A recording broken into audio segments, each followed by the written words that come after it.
Welcome to this video, the ins and outs of Windows App Studio. In this video, I'm going to give you a guided tour of all the key features of App Studio, a web-based tool that you can use to build store-ready apps for Windows Phone. App Studio also enables you to download the source code of your app if you want to make further customizations using Visual Studio, but that feature is outside the scope of what I'm going to cover in this first video. By the end of this video, you will have seen everything you need to know to start creating apps for Windows Phone. App Studio is a web-based tool, so I'm starting at the site http://appstudio.windowsphone.com/.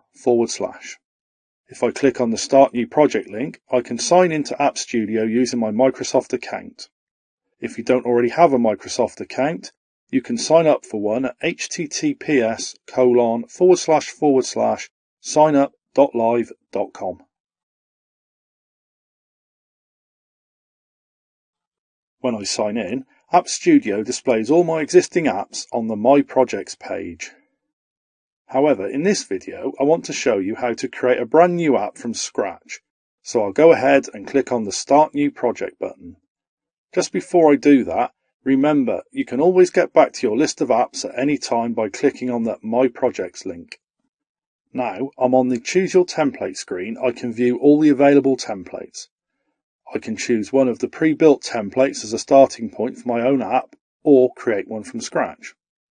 If I click on one of the templates, such as My City, Menu, My Hero, or Sports Team, I can explore the template in this preview simulator to understand what the template contains. For this video, I'm focusing on creating a Windows Phone app and not a Windows app. However, for this video, I'm going to start from scratch, so I'll click on the Empty App template to create an empty app. I'm now at the first of the 4 tabs where I designed my app. You can see the 4 tabs near the top of the screen, and you'll see that I can switch between them. The app I'm going to create will display information about my upcoming trip to Venice, so I'm going to start filling this page out with suitable data. Visit Venice in the title box, and I'll upload a PNG image I prepared earlier to use as my app's logo. You can see here that I can upload a PNG file from my computer or from my OneDrive account. You can also use one of the images provided by App Studio, but we recommend creating a unique image for each app. Think of it as your logo. This image will also, by default, be used on the app's tile that appears on the start screen of the phone, and I'll show you more about customizing the tile later. Typically, you also use the same image to represent your app in the App Store, but for that you need a 300 by 300 pixel version. For the best quality, you should start with a 300 by 300 pixel image and then scale it down to 160 by 160 pixels to use as a logo. You can use many free programs such as Microsoft Paint to scale down photos and images. Although I'm using a PNG image, you can also upload JPEG images which App Studio will convert to PNG format. While I'm making the changes, you may have noticed that the preview image over here has been updating. This helps you to make sure that your information will display correctly when the app is installed on a real phone. The preview isn't perfect, but it gives you a really good indication of what your app will look like. Next, I want to start adding some sections to my app. This is the page where you define your app's content. An app created with App Studio is organized using sections, where each section contains a particular type of data. For example, one section might hold a collection of images, while another holds a collection of news articles, and another might simply be text that you enter directly into App Studio. Users of your app can navigate through your sections by swiping left and right on the main screen of the app. I can create a new section by clicking on the component I want to use for the section from either the basic or advanced sets. Notice that an app is limited to 6 sections in total, so it's a good idea to plan in advance what your sections are going to be, although you can come back and add or remove sections later. As well as sections that hold content such as images, videos and news articles, there are also menu sections. A menu holds a collection of links, either links to information stored externally to your app such as websites and phone numbers, or links to other sections in your app. I'm going to go ahead and create a section that contains a photo gallery.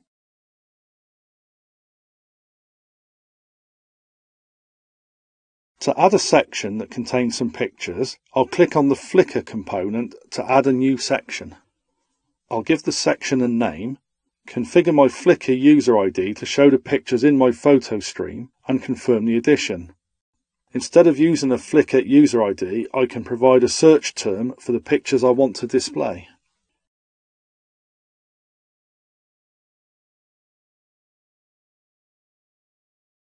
If I click Edit, I can customize the section further.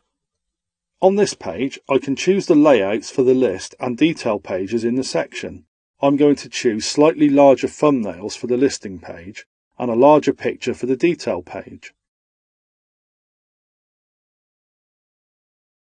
I can also modify the search terms if I click on Data. When I'm happy with the results, I'll return to my list of sections.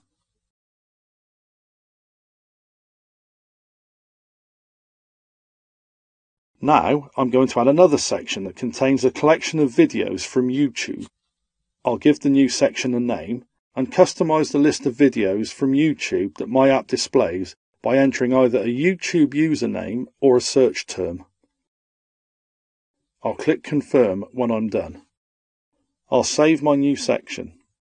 I can edit the pages for my video section in the same way that I could edit the pages for my picture section.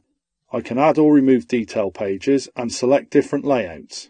Notice that if I click on Data, I can modify the criteria used to select the videos.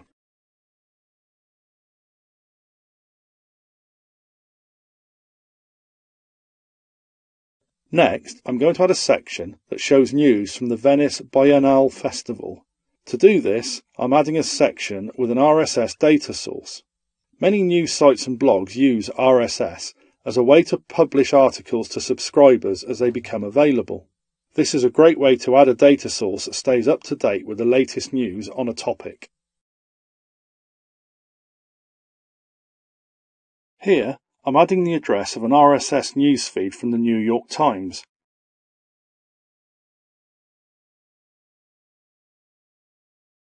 Again, when I'm happy with this, I'll click Confirm to save it. So now you can see news from the Biennale Festival as one of the sections in the app. The app will check for new articles and display them as and when they're published. And again, if I want to change how the information is displayed, I can edit the page layouts for this section. I'm going to add another section that displays results from a Bing search. I'm going to use Bing to look for events that are happening in Venice. As with an RSS data source, this type of data source updates automatically because the app executes the search when the app is running on the device. For the search, I'm specifying the country and then providing a search string.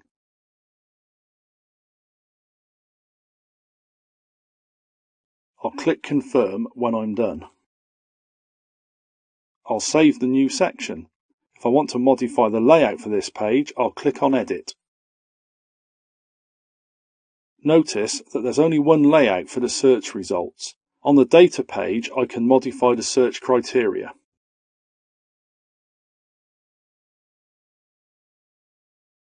The next section I'm going to create is an About the Author section that says a bit about the app and the author. For this, I'm going to use an HTML component. I can create the content for my page using this editor. I can use the formatting buttons to apply basic HTML formatting to my content.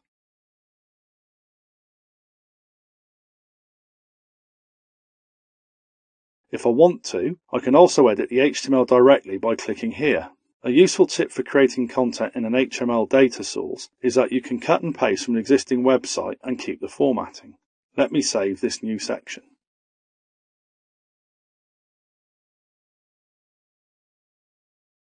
While I'm back on the main sections page, I want to point out another useful feature in App Studio. In the preview display, you can see these Read and Pin to Start buttons and the Share link. On a phone, tapping the Read button will cause the phone to read the content out loud. The Pin to Start button pins a link to this page to the phone's start screen, and the Share link enables you to share this content in various different ways. App Studio gives you these features for free, but if you want to enable or disable them, you can. Let me show you how. I'll edit the About page.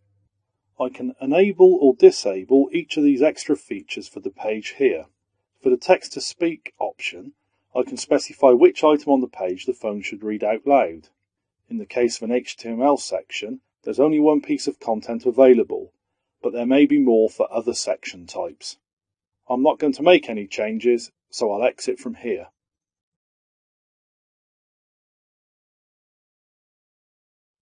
To add a menu to my app, I'll expand the Advanced Sections section, click on Menu and give it a name. If I click on Edit, I can customize the appearance of my menu and see in the preview how it will look on a real phone. I'm going to click on Save, then go back to my list of sections.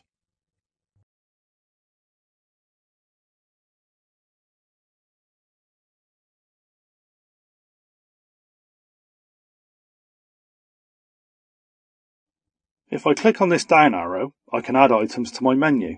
I'm going to choose a menu action, but I could also add other sections to my menu, such as a gallery of images or video. Each menu action item has a name and details of the action to perform. This first action will be a link to the Venice Connected website.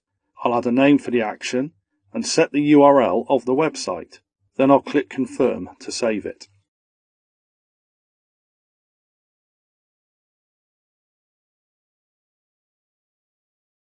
After I've created the menu action, I can customize it further by clicking on Edit Item.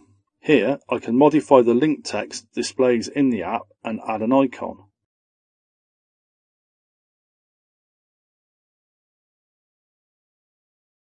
Then I'll click Save to save the changes.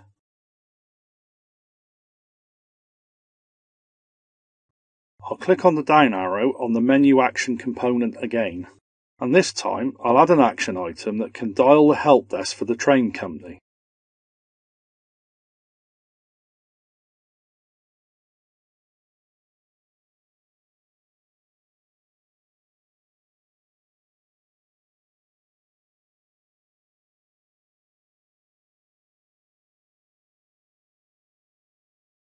I'll edit this menu item to add an icon image.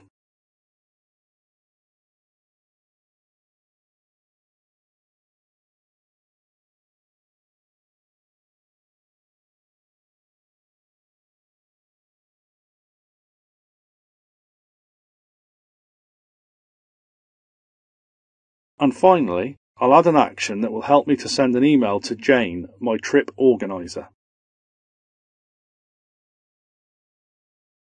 You can see while I'm selecting the email action type that other actions include displaying a location on a map and playing music on my phone.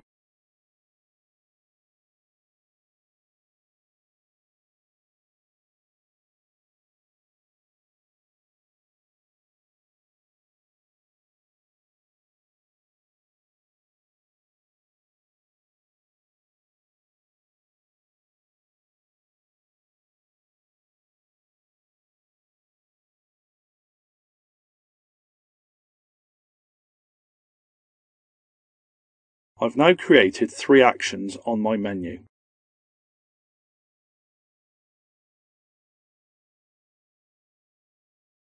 At this point on the main sections page, you can see I've reached the maximum number of sections.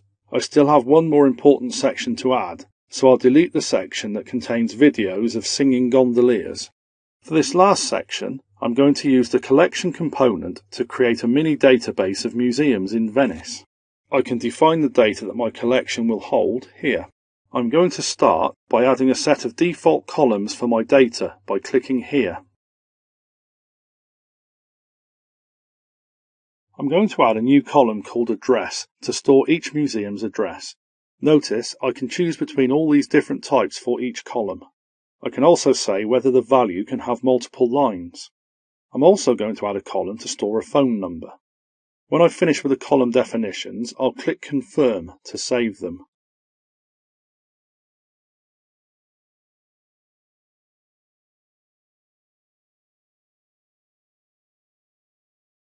To add data to my collection, I'll click Edit. Next, I need to add some data, so I'll click on Data and then Edit Data. add some details, and then click Save.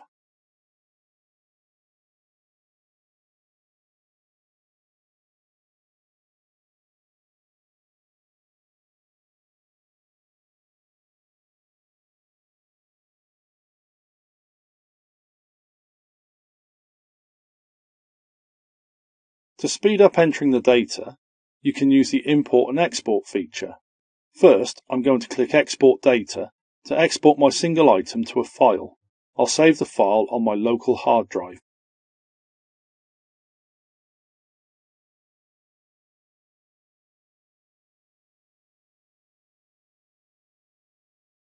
I can then open the file in a text editor to add more records, following the format of the existing records in the file. Notice how each field is surrounded by quotation marks and that there is a semicolon between each field. To save time, I'm going to paste a set of records I created earlier. Note that the image column is empty. I need to upload the images separately using App Studio.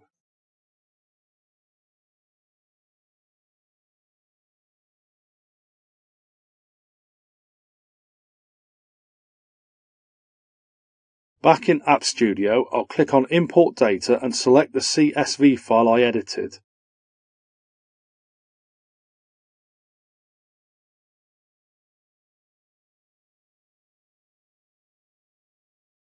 I'll upload the image for each museum.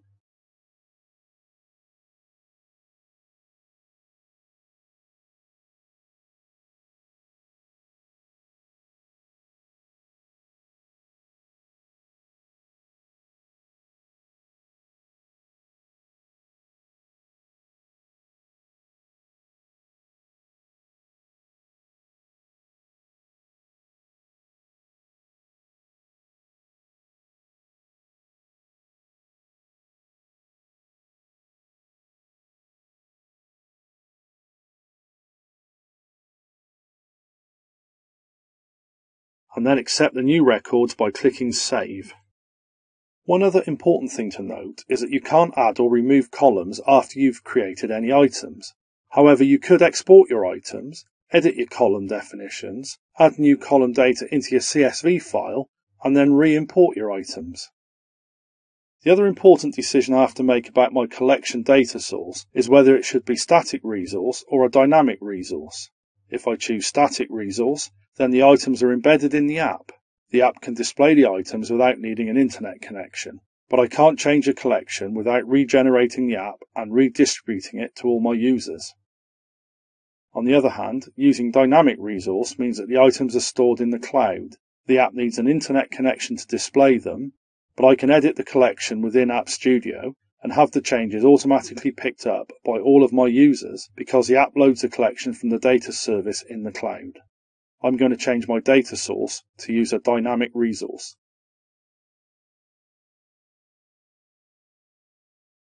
I want to show you one last feature in page layout design.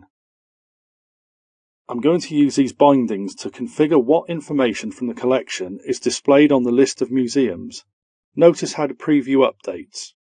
I'm also going to edit the detail page layout for my museum's collection. In addition to being able to map other columns from my data source into the placeholders on the page layout, I can also map columns that have particular data types, such as a phone number, to actions on the page. In this example, by clicking on an icon of a phone, a user will be able to dial the museum's information number. Clicking on another icon will display the museum's location on a map.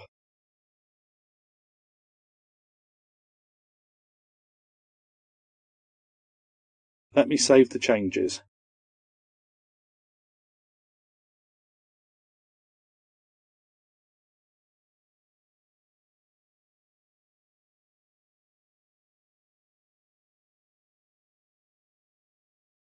Now I've defined the content for my app, it's time to make a few changes to how it looks. Just before I start making changes to the colour scheme and other user interface elements, I want to change the order of my section on the main section screen. I can do this by dragging the sections to a new location. When I'm done, I'll save the changes and click Themes to move on to styling my app. On the Themes page, I can change the colours of various key user interface elements. I can either use the standard dark or light styles, or choose a custom set of colours, but I must be careful not to choose combinations of colours that make it hard to read my content. Notice how the preview display updates to reflect my choices. If you select the custom style, you can choose a background image, but again, be careful that your text remains legible. It's best to use an image that is very dark and use light text, or use an image that is very light and use dark text. The ideal image size is 800 pixels wide by 498 pixels high. I'll save the changes.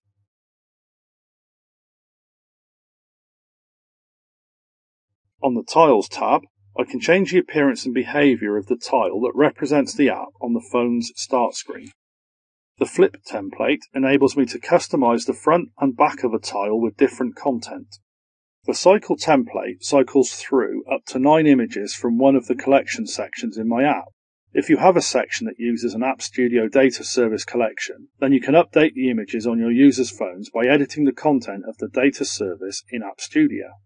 This tile uses a scheduled task that enables your app to execute code in the background, even if your app is not running in the foreground on the phone. The Iconic template shows a single image with customizable text for 3 different sizes of tile.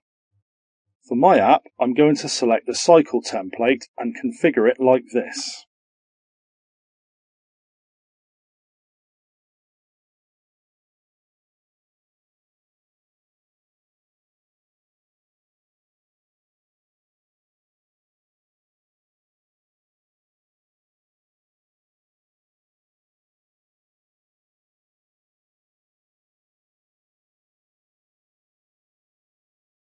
The final optional configuration choices for my App Studio app are for splash and lock screen background images.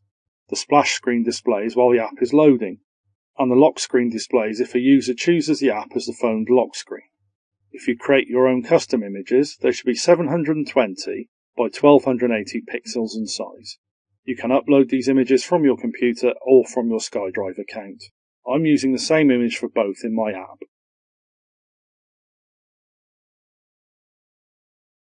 I'll save the changes.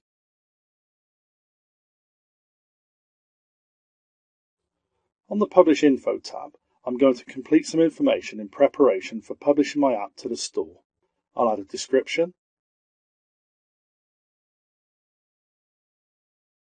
select a language, and optionally include an About dialog and enable ads in my app. Before you generate your app, you should associate the app with your Windows Store account on the Publish Info tab. Clicking Finish brings me to the page where I can generate my app.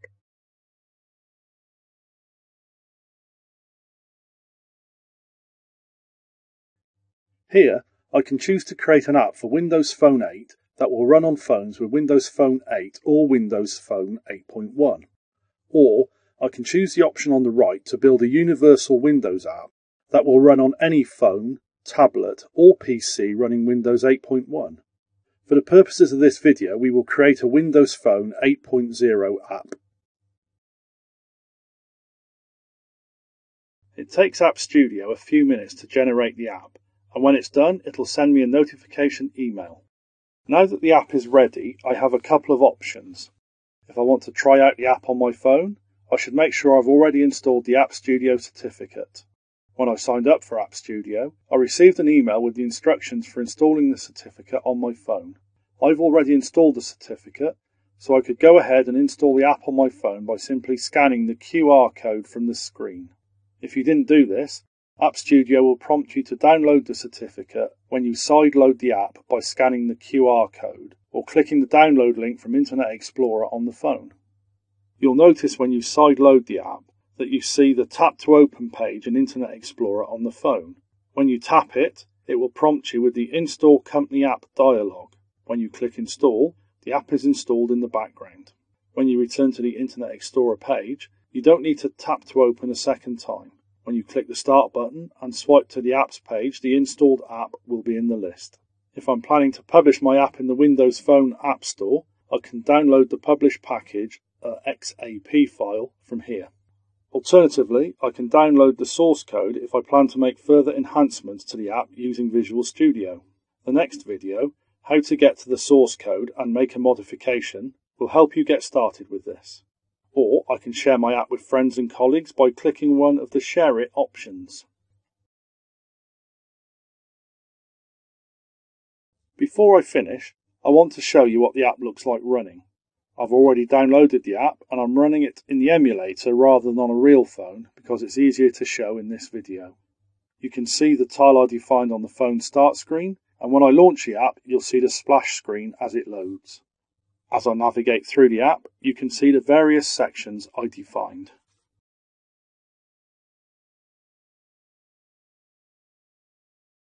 Here you can see the list of museums I added in my collection. I'll go back to the museum collection in App Studio and make a change by adding a new item and saving it.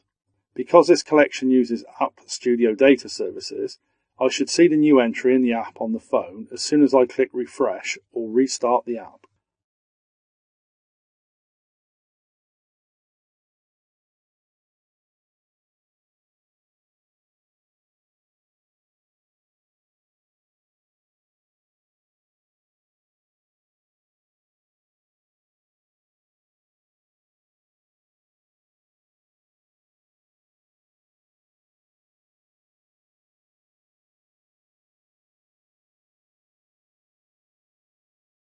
I'll return to the app and refresh the page.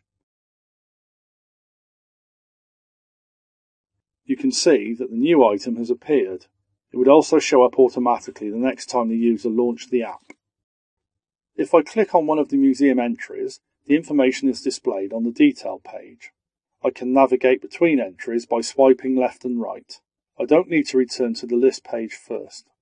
If I had defined multiple detail pages for the section, then swiping would navigate between the different pages for the entry. Having multiple detail pages is useful if your collection has more than 4 columns, because you can display different column data on different pages. You can also see the action items, show the location on a map and phone the museum, that I defined using the action binding. Clicking on the phone number enables me to dial the number, and clicking on the location item would show the location on a map.